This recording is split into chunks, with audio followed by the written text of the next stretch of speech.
Volodymyr Zelensky occupe une position qu'il a lui-même construite, qui est cette position du chef de guerre, du héros de guerre, qui ne peut pas et ne veut pas être contesté.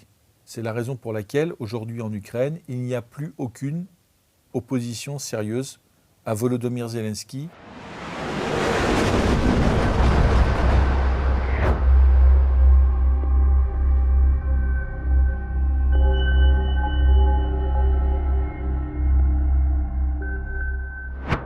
Bonjour Charles. Bonjour Joséphine, bonjour à tous. Pour commencer cette émission, vous avez un mot à dire à nos auditeurs ? Absolument, pour tous nos auditeurs qui ne sont pas encore abonnés, c'est le moment de vous abonner à la chaîne YouTube d'Omerta. Si vous appréciez les contenus que vous trouvez sur notre chaîne YouTube, alors il faut absolument liker, commenter, partager cette vidéo. Et je le dis aussi pour tous les haters qui parfois glissent leur fiel dans le commentaire de nos vidéos. C'est aussi que vous appréciez nos vidéos, elles vous font réagir. Elle vous occupe et donc vous aussi abonnez-vous à cette chaîne YouTube, vous êtes libre de critiquer en commentaire, mais nous avons besoin de tous ces soutiens pour pouvoir faire grandir cette chaîne, diffuser l'intégralité de nos contenus YouTube. Et je le dis aussi puisque c'est la bonne période, on est en période de fin d'année, et donc c'est la période durant laquelle ceux de nos auditeurs qui payent des impôts peuvent choisir soit de les verser à Emmanuel Macron et aux médias mainstream, soit de les verser à des médias résistants. Le premier d'entre eux, vous le savez, c'est Omerta. Pourquoi nous sommes le premier média résistant ? Tout simplement parce que contrairement aux médias mainstream et à d'autres médias, nous allons sur le terrain, en Ukraine, en Syrie, en Afghanistan. Nous traitons du wokisme, de la transidentité, de la pornographie, de tout un tas de sujets qui coûtent très cher, pas seulement en les analysant et en les commentant, mais aussi en faisant de l'enquête, du reportage et en éditant un journal, un magazine, un trimestriel qui est sans filtre et qui n'a pas son pareil. Donc, plutôt que de donner à Emmanuel Macron un don de 100 € à Omerta, c'est 66% du montant défiscalisable, donc vous ne payez en réalité que 34 €. C'est la bonne période pour le faire et c'est pour nous, pour notre équipe, pour les journalistes courageux, pour les techniciens, les monteurs, tous ceux que vous ne voyez pas, eh bien, l'assurance de pouvoir continuer leur travail dans de bonnes conditions et de pouvoir faire encore plus vite, encore plus fort. D'avance, merci. Et pour commencer, le président Zelensky fait face à des critiques croissantes, venant aussi bien de Washington que de certains partenaires européens, qui questionnent la conduite de la guerre et l'absence de nouveaux scrutins.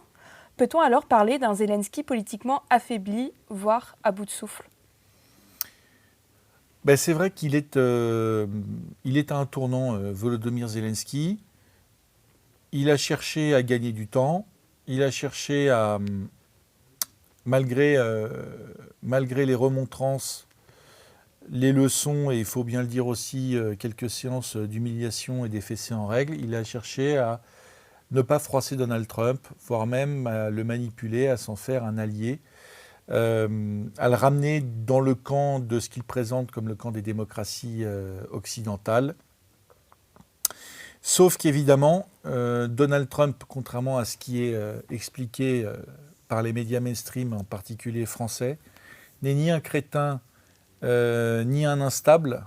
Il a une méthode de négociation et de conclusion de ce qu'on appelle en anglais les deals, donc les affaires du monde, qui lui est propre, qu'il tire en fait du milieu des affaires. C'est très intéressant, c'est un espèce de jeu de négociation psychologique avec, si on pouvait prendre une image que nos auditeurs connaissent bien, c'est la carotte et le bâton. Il est très fort là-dedans et en réalité, on voit que depuis son accession à la présidence américaine, il déroule comme ça les séquences tous les 15 jours où il joue en fait avec Volodymyr Zelensky, qui lui feint de ne pas, en fait, d'esquiver systématiquement les desiderata de Donald Trump. Les desiderata de Donald Trump, c'était d'abord d'entrer dans un cycle de négociations sérieux avec Moscou. Et Volodymyr Zelensky a fait semblant d'y participer,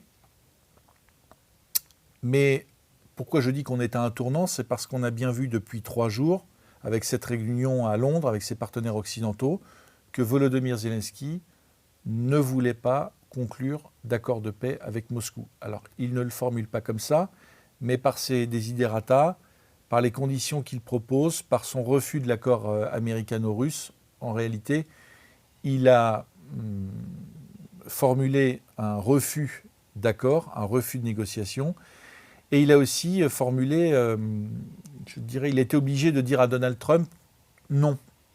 Sauf que, pour ne pas vexer le président américain, il est obligé d'enrober ce non dans une position qui apparaît n'être pas très claire. Voilà. Donc ça commence évidemment à fatiguer beaucoup de gens. Au premier chef, évidemment, Donald Trump, qui ne s'est pas encore réellement exprimé sur la suite qu'il allait donner à ce refus de Volodymyr Zelensky et de ses partenaires occidentaux. Il y a quelques déclarations, mais il n'y a pas encore de prise de décision. La prise de décision, elle pourrait être assez catégorique. Soit Donald Trump pourrait décider de continuer à jouer avec le petit président ukrainien, c'est-à-dire faire une sorte de chantage sur le renseignement satellitaire, une sorte de chantage sur l'aide financière à l'Ukraine des États-Unis, faire une sorte de chantage sur la fourniture d'armement à l'Ukraine via des financements européens. Mais après tout, Donald Trump peut très bien décider d'arrêter purement et simplement la vente de ces armements. Avec les deals qu'a fait rentrer Donald Trump via sa diplomatie, qui en réalité est bien plus efficace que la diplomatie de Joe Biden, et bien plus efficace que la diplomatie d'Emmanuel Macron et des pays de l'Europe occidentale, qui est inexistante, voire pour la diplomatie française qui fait reculer la France systématiquement dans le monde, en particulier en Afrique. Donald Trump, il a rempli le carnet de commandes de l'industrie d'armement américaine depuis 8 mois. Les carnets de commandes sont pleins.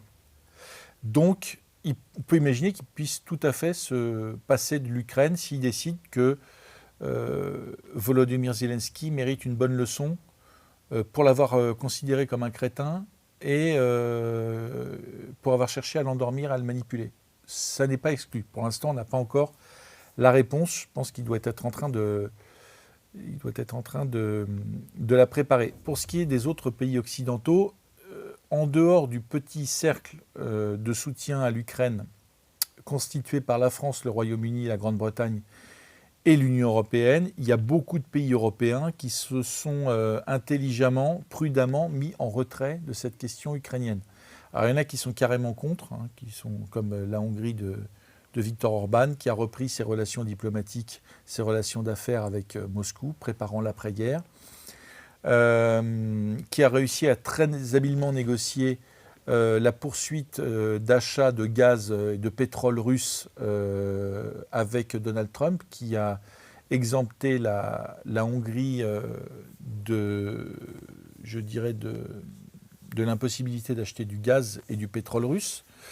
Mais il y a des pays plus importants, comme l'Italie,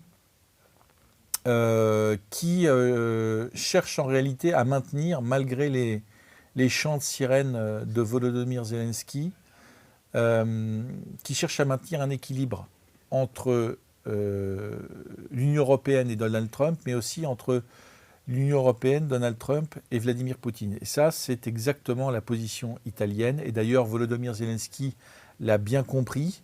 Comme il cherche des moyens d'adoucir le courroux de Donald Trump, qui va certainement peut en tout cas être significatif, ce serait logique et cohérent.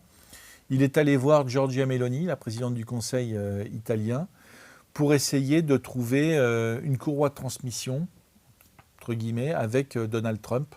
Il cherche des appuis dans les alliés, chez les amis de Donald Trump, pour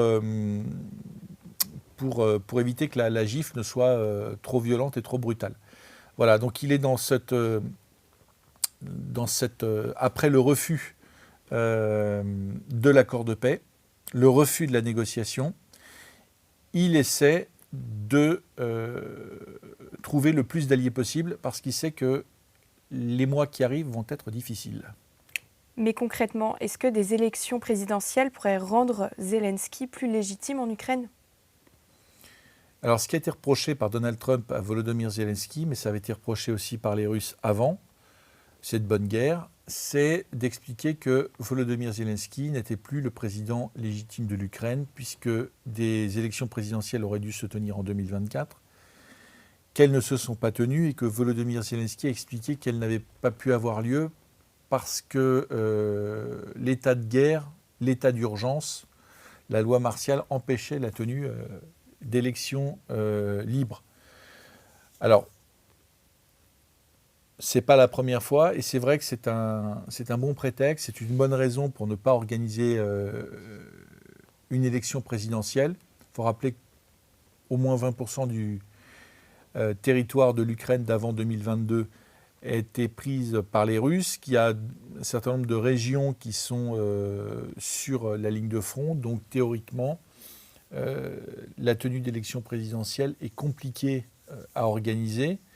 Mais il faut dire aussi que Volodymyr Zelensky occupe une position qu'il a lui-même construite, qui est cette position du chef de guerre, du héros de guerre, qui ne peut pas et ne veut pas être contesté. C'est la raison pour laquelle, aujourd'hui en Ukraine, il n'y a plus aucune opposition sérieuse à Volodymyr Zelensky. Et on peine à voir quel pourrait être aujourd'hui l'opposant sérieux à Volodymyr Zelensky. L'opposant principal à Volodymyr Zelensky, il n'est plus en Ukraine. Il a été détenu, je crois, pendant près d'1 an à Kiev, après le début de l'opération militaire spéciale. Il s'appelle Viktor Medvedchuk. Et cet opposant, c'est un oligarque patron de médias en Ukraine, qui est, lui, russophile, clairement, mais qui représente une partie, je dirais, de l'Ukraine. Il y a toute une partie de l'Ukraine qui a toujours été russophile. Quand on dit qu'il y a eu un camp pro-russe, c'est vrai. Il y a toute une partie de l'électorat ukrainien, des gens très simples, du Donbass, mais pas seulement, qui étaient considérés comme pro-russes et qui ont soutenu des présidents, notamment Viktor Yanukovych, qui étaient, pas uniquement, mais qui étaient en partie dans la sphère d'influence de la Russie. Mais après tout, c'est leur droit. Je dirais, c'est comme ça dans beaucoup de pays. Et cet opposant, il a été mis en prison. Ensuite, il a été échangé contre des prisonniers de la brigade Azov, récupérés par les Russes à Mariupol, lors de la prise de Mariupol. Il a été échangé contre ces prisonniers et il est aujourd'hui en Russie avec évidemment l'impossibilité de se présenter à une élection en Ukraine. Donc, quand Volodymyr Zelensky dit qu'il est pour la tenue d'élections, en réalité, si dans ces élections, il n'y a aucun opposant sérieux, je dirais c'est uniquement de la poudre aux yeux. On est vraiment dans de la cosmétique pure et simple. Donc, le problème est très mal posé par le président ukrainien.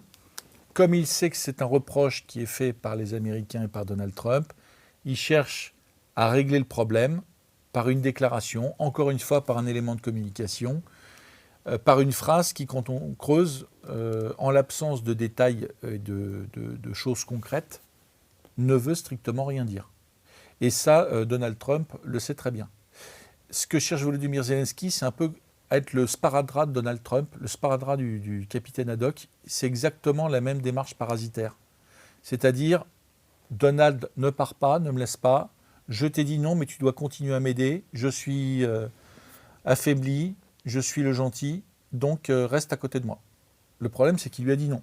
Donc, pour essayer de rester collé à Trump, eh bien, il lance ce nouveau thème des élections présidentielles. Alors il dit, il faudrait que ces élections, la sécurité de ces élections est indispensable. Là, il n'a pas tort, mais il faudrait que les Américains puissent la garantir.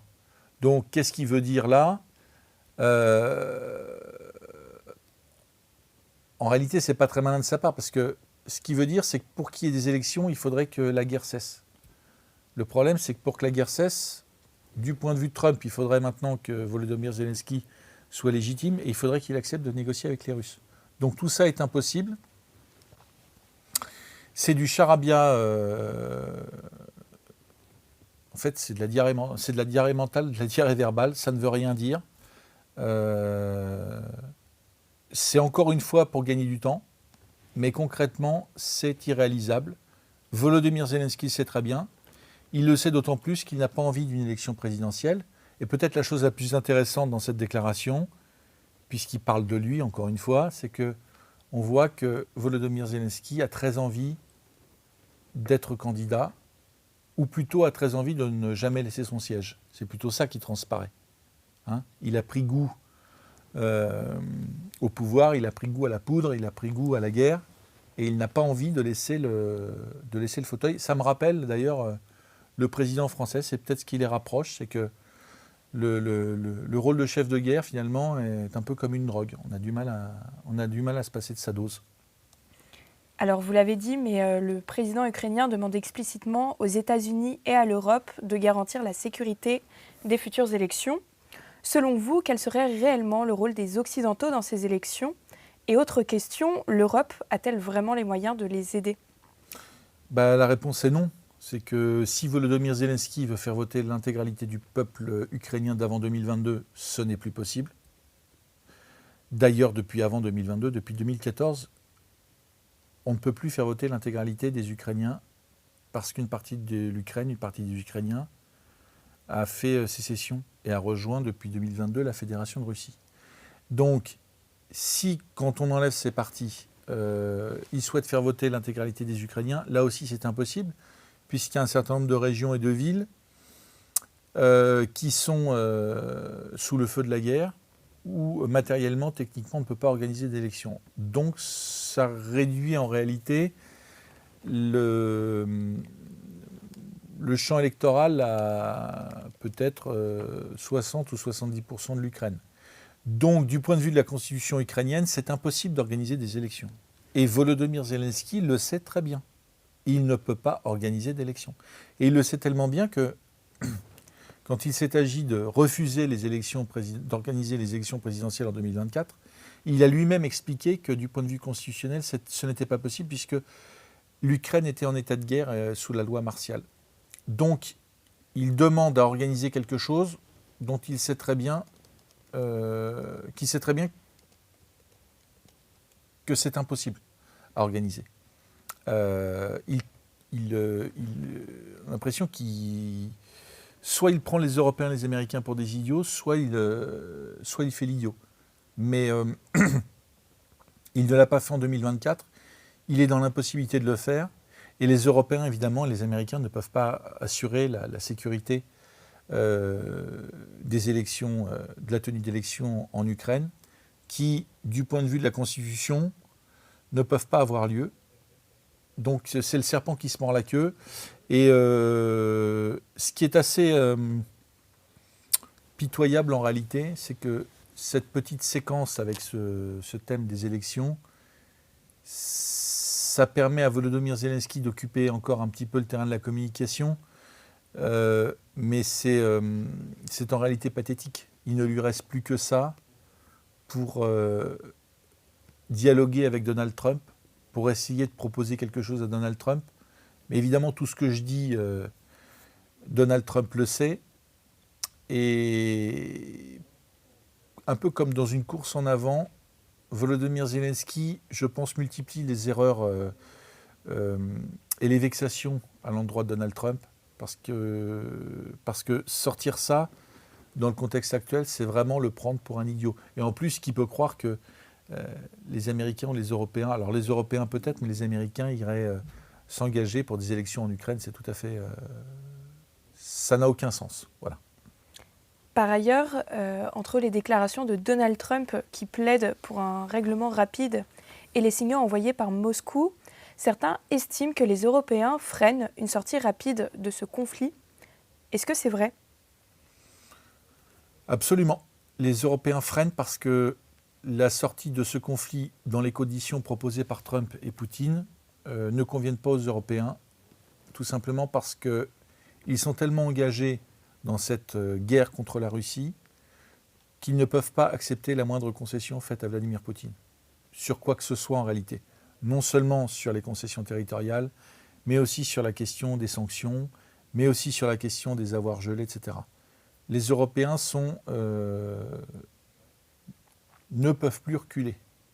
Enfin, la raison les pousserait à reprendre le dialogue avec Moscou et à raisonner Volodymyr Zelensky, mais l'ego et l'idéologie des dirigeants européens qui poussent à la guerre, et ils sont 4 dans le noyau dur, rend impossible en fait tout accord et tout dialogue. En fait, je pense que ça prend de plus en plus le tournant un petit peu d'une lutte à mort. Et je pense qu'ils se disent que soit c'est la Russie qui s'effondrera et Vladimir Poutine qui sera assassiné ou qui sera remplacé, soit c'est l'Union européenne et leur sort de petits dirigeants politiques qui tombera. Et je crois que ça leur fait très peur, parce qu'ils ont vu qu'en Europe aussi, il y a d'autres voix qui se sont levées, qui contestent l'hégémonie de l'Union européenne, qui contestent l'idéologie libérale-libertaire, le mondialisme.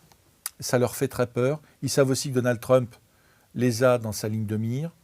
Ils ont fini par comprendre qu'il y avait une entente, ce qu'on dit chez Omerta depuis plus de 2 ans. Que ce soit dans nos magazines, sur Trump, sur la guerre en Ukraine, etc. On explique qu'il y a une entente entre Trump et Poutine, entre leurs proches, entre leurs administrations, parce qu'il y a une convergence de vues sur des valeurs fondamentales et humaines, et il y a un désir, au moins d'humiliation, voire de destruction de la gouvernance de l'Union européenne mondialiste telle qu'elle est actuellement à Bruxelles, et du remplacement de chefs d'État qui sont sur cette ligne par des chefs d'État patriotes. Donc, l'hostilité de Donald Trump et l'activisme de Donald Trump, malgré quelques poignées de main, quelques sourires lors de réunions avec les dirigeants occidentaux, est en réalité tourné contre ces dirigeants. Donc, pris entre 2 feux, et à cela on peut ajouter un certain nombre de pays des BRICS, dont la Chine et dont l'Inde. Il faut voir le déplacement d'Emmanuel Macron en Chine. Il était venu pour faire la leçon au président chinois et un petit peu le retourner contre Moscou. Ça a été la